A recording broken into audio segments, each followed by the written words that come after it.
किनभने महिना 10 भइसक्यो। फेरि 10 महिना धेरै चाहिँ त होइन, धेरै यसकारण होइन कि पहिला 10 महिनामै सरकार फेरिने भावनाले पुरै एक सरकारको कार्यकाल जस्तो लाग्थ्यो। योपालि 10 महिनामा फेरिँदैन। यस्ता 10 महिना हामी 3-4 अरू बेहोर्छौँ। त्यसो भएको हुनाले 10 महिना धेरै भएन। त्यस कारणले अब समय छँदैछ, फेरि भेट होला भन्ने पनि तपाईँहरूको हुनसक्छ, तर हाम्रो यसरी भेट हुन सकेन। भेट भएको भए राम्रो हुन्थ्यो भन्ने लाग्छ, तर बिग्रेन। तपाईँहरूले काम गरिराख्नु भएकै छ, गृह मन्त्रालयले गर्नुपर्ने समन्वय सहयोग गरिराखेकै छ। यसलाई फेरि सुधार कति गर्नुपर्छ, कति राम्रो गर्नुपर्छ, यी कुराहरू चाहिँ त हुने नै छन्।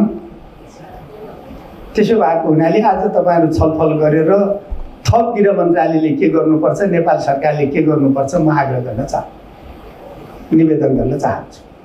यसमा पछिल्लो समयमा हामीले सङ्क्रमणकालीन न्यायका सम्बन्धमा कानुनलाई पूर्णता दिएका छौँ। कानुनको अपूर्णताका कारणले कामहरू अवरुद्ध भएका थिए। 9 महिना यता हामीले कानुनलाई पूर्णता दियौँ।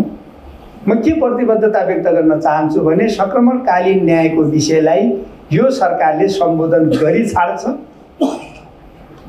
र हामी त्यो कुरामा अगाडि बढिसकेका छौँ। यो प्रतिबद्धता व्यक्त गर्न चाहन्छु।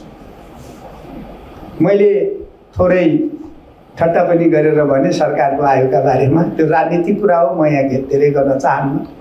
म के मात्रै निवेदन गर्न चाहन्छु भने मुलुकमा स्थिरता प्रदान गर्ने, सुशासन दिने र यस्ता सङ्क्रमणकालीन न्याय जस्ता देशका राष्ट्रका प्राथमिकताका विषयलाई सम्बोधन गर्नका लागि यो सरकार बनेको हो।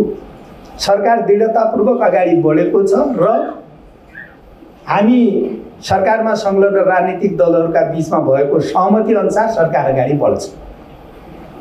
अवधिका हिसाबले पनि, कामका हिसाबले पनि र सङ्क्रमणकालीन न्यायको विषयलाई पनि हामी सम्बोधन गर्छौँ। सिफारिस समितिले आफ्नो सिफारिसको काम अगाडि बढाएको छ। सरकारले सङ्क्रमणकालीन न्यायका निमित्त 2 आयोगहरू गठन गर्ने काम गर्छ, काम अगाडि बढ्छ र यी विषयहरू पनि आयोगहरूले हेर्छ। म यो प्रतिबद्धता व्यक्त गर्न चाहन्छु।